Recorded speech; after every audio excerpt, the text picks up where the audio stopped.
convida, vinde a mim. Entrai, Jesus vos dá perdão, as culpas redimindo. Entrai buscando a salvação, pois seu amor infindo.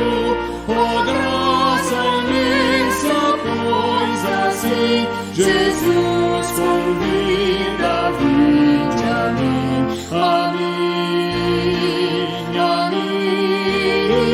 Convida, vinde a mim.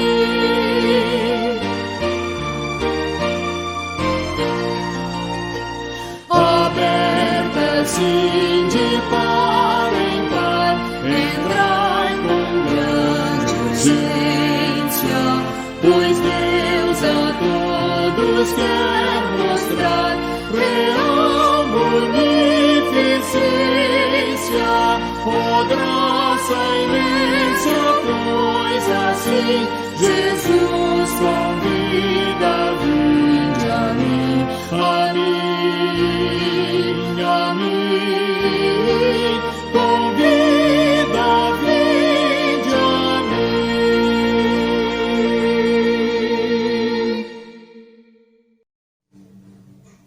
Olá, meus irmãos, graça e paz. Estamos aqui mais uma vez para continuarmos os nossos estudos. O estudo que nós fazemos nos nossos lares, e eu convido você a estar nos acompanhando durante esses estudos que estaremos postando aqui no nosso canal. Na semana passada nós podemos olhar, ou seja, no estudo passado, nós podemos observar que a prioridade da vida de um discípulo é fazer aquilo que o mestre lhe ensina. E no nosso caso, como cristãos, como pessoas que estão dispostas a seguir Cristo Jesus, nós ainda vamos além do que Ele nos ensina. Nós queremos fazer exatamente o que Ele fez. Queremos viver exatamente como Ele viveu e como Ele nos ensinou a viver. Então é simplesmente viver aquilo que Ele disse, fazer aquilo que Ele disse, é viver o que Ele viveu. É ter Ele como exemplo e fazermos tudo o que Ele nos ensinou, fazer tudo o que Ele nos demonstrou aqui na Terra, enquanto esteve conosco. Hoje nós vamos estar estudando a segunda lição, e se você ainda não viu a primeira, por favor, dá uma olhadinha no nosso YouTube, assista a primeira lição para que você não perca assim a continuidade dos estudos, ou pego assim pelo meio, Você consegue ver o primeiro, o segundo e assim sucessivamente para acompanharmos todos os estudos. Antes de iniciarmos, vamos elevar o Senhor em oração. Pai, nós estamos em Tua presença, gratos por tudo que Tu tem realizado em nossas vidas, pela proteção que Tu tem dado às nossas vidas. Tu é digno de todo louvor e de toda adoração. Tu é Deus sobre todas as coisas. E mesmo assim, ó Deus, o Senhor se preocupa com nós, homens miseráveis, pecadores que somos. Louvado seja o Senhor pela Tua imensa graça sobre nossas vidas, enviando o Seu Filho Jesus Cristo. Louvado seja o Senhor pela Tua misericórdia sobre nossas vidas. Te pedimos que o Senhor venha falar conosco através do Teu estudo para os nossos corações, para que possamos entender como devemos viver como discípulos em Tua presença. Louvamos, ó Pai, em nome do Teu Filho Jesus Cristo. Amém, Senhor. A palavra de Deus no livro do evangelista Lucas, capítulo 14, versículos 26, 27 e 33, ela nos diz assim, primeiramente versículo 26 e 27. Se alguém vem a mim e não aborrece seu pai e mãe, e mulher e filhos, e irmãos e irmãs, e ainda sua própria vida, não pode ser meu discípulo. E qualquer que não tomar a sua cruz e vier após mim, não pode ser meu discípulo. E o 33, ele diz assim: assim, pois, todo aquele que dentre vós não renunciar a tudo quanto tem, não pode ser meu discípulo. Na semana passada nós vimos, ou seja, no estudo passado nós vimos que o discípulo, ele deve tomar a sua cruz. Tomar a sua cruz é abnegar de tudo que é prioridade para a sua vida que não seja Cristo. É deixar com que Cristo seja verdadeiramente a primeira essência da sua adoração, o primeiro que ocupa o seu coração. Abrir mão de tudo aquilo que ele acha que tem valor e colocar Cristo assentado no trono do seu coração. Então nós não devemos dar mais amor à nossa mãe, nosso cônjuge, nosso pai, nosso irmão, nossos bens, aquilo que nós temos, como diz o versículo 33. E o versículo 27, ele vem nos dizer, o versículo 26, o final do versículo 26, ele vem nos dizer que nem nós mesmos, nem mesmo nós mesmos, podemos nos amar mais do que amamos a Cristo. Aquele que, para o versículo 26, o final direi, e ainda a sua própria vida, que não aborrece sua própria vida, não pode ser meu discípulo. Mas como entender isso? Como realizar isso em nossas vidas? Não é fácil ser um seguidor de Cristo. Nunca foi. Jesus nunca disse que seria. Muito pelo contrário. Muito pelo contrário. Ele disse que se perseguiram a ele, que era o Senhor, ele também iria nos perseguir. Ele disse que no mundo teríamos aflições. Então, por várias vezes, ele nos disse, através da sua palavra, e disse aos discípulos que eles seriam perseguidos, que eles seriam presos, que eles sofreriam açoites. Conosco não é diferente. Nós também somos perseguidos, temos nossas limitações, temos as nossas dificuldades. Mas ainda assim, nós devemos colocar Cristo como prioridade em nossas vidas, assentado no trono do nosso coração. Verdade? Muitas pessoas têm dificuldade de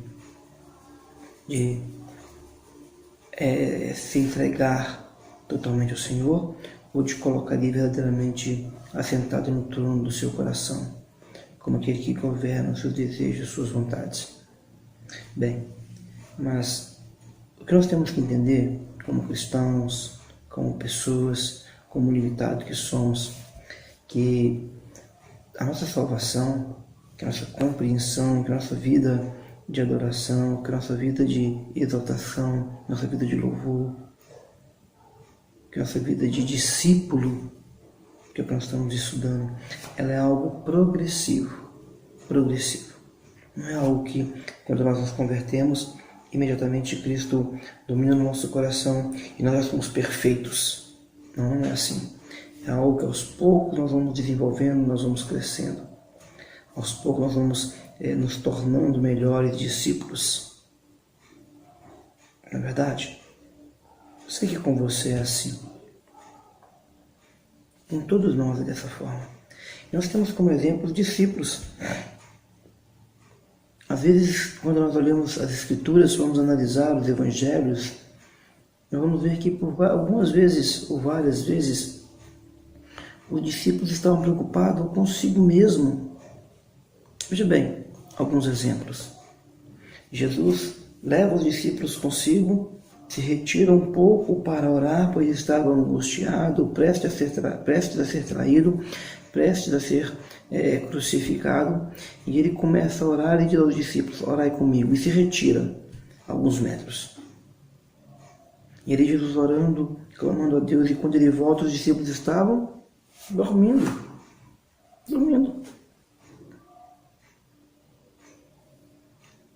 Outro exemplo, enquanto Jesus pregava, ensinava, curava, Os discípulos estavam discutindo entre si quem seria que estaria à direita de Deus, de Jesus, ou à esquerda nos céus, procurando seus interesses. Pedro, outro discípulo, que quando menos divertido, ainda assim negou Jesus por 3 vezes, preocupado com a sua condição física, preocupado porque Jesus estava sendo açoitado ali, julgado, e ele com medo de ser julgado também. Eu não o conheço. Todos eles estavam preocupados com coisas materiais, com coisas próprias, com a sua saúde física, com a sua condição física, com seus interesses. É melhor descansar do que orar. E lá, como é que vai ser no céu? Vou estar ao lado de Jesus ou você vai estar? Quem? Qual de nós temos esse privilégio de estar ao lado do Mestre? Não, eu não o conheço. Esse Jesus que está apanhando? Esse Jesus que está sendo julgado? Não, eu não o conheço. Interesse próprio. Tudo interesse próprio. Mas esses mesmos discípulos, se você folhear um pouquinho a sua Bíblia e caminhar até Atos capítulo 4, você vai observar que eles foram presos, foram julgados. Se você caminhar um pouquinho mais para frente em Atos, você vai ver que eles foram chicoteados, açoitados, mas não negaram a Jesus. Em Atos 4, nós vamos ver a comunidade em oração. Nós vamos ver a igreja compartilhando, já não preocupada quem seria o privilegiado, mas compartilhando as coisas entre si, a ponto até mesmo de Barnabé vender a sua propriedade e distribuir para sanar a necessidade daqueles que a tinham. Ou seja, eles haviam aprendido. Eles haviam crescido como discípulos. Estavam já vivendo como Jesus ensinou, ou como Jesus viveu. Orando, sarando, pregando e amando uns aos outros. Assim como Jesus viveu com eles. Conosco é a mesma coisa. Nas nossas vidas é a mesma coisa. Nós devemos deixar que Cristo governe os nossos corações. E isso nós vamos fazer lendo a sua palavra. Eu só vou entender aquilo que Cristo quer de mim quando eu passo a ser um leitor assíduo da palavra do Senhor. Quando eu começo a entender, a ler, a compreender a vontade de Cristo através da sua palavra para a minha vida. Não tem outra forma de eu saber qual é a vontade de Deus, de praticar a sua vontade, se eu não for assíduo leitor da palavra do Senhor. Porque eu vou saber e aos poucos eu vou aprender. E aos poucos eu vou galgar os degraus da minha vida de discípulo e deixar com que Cristo realmente tome o trono do meu coração em suas mãos.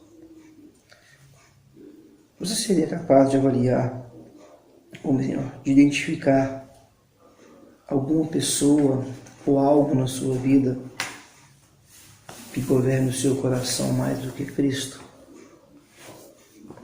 Você seria capaz? Se você achou algo ou alguém, até mesmo você que se ama mais do que Cristo Jesus, mais do que Deus, ou se alguém ou alguma outra pessoa que você ama mais do que o próprio Jesus Cristo. Se você observou isso, é o momento de você substituir essa pessoa, esse algo, por Cristo Jesus. É o momento. E para que isso possa começar a fazer mudança no seu coração, você deve fechar os seus olhos e começar a orar ao Senhor, pedindo a Ele que Ele possa ser a prioridade da sua vida, que Ele possa governar o seu ser, governar as suas decisões, governar aquilo que você pensa, aquilo que você assiste, aquilo que você vê, aquilo que você pratica, como você fala com as pessoas, como que nós tratamos uns aos outros. Deixa que Cristo domine nossa mente e o nosso coração. Aproveite que você vai orar para pedir a Ele que governe o seu coração. Peça também perdão pelos seus pecados. Peça para que Ele possa te sondar, para trazer à sua mente algo que tem te impedido de servi-lo verdadeiramente, para que Ele possa te perdoar e você possa arrancar isso de dentro de você e colocar o Senhor Jesus para governar o seu coração. Um verdadeiro discípulo um verdadeiro discípulo do Senhor Jesus é aquele que permite que Ele governe plenamente o seu coração, que deixa tudo o que pensa que tem valor para Ele e passa a fazer a vontade de Jesus Cristo. Assim como Cristo foi o exemplo de nós, fazendo a vontade de Deus Pai. Que Deus nos abençoe, que Deus nos capacite, que Deus nos dê a condição de podermos fazer a sua vontade. Deus te abençoe. Um grande abraço.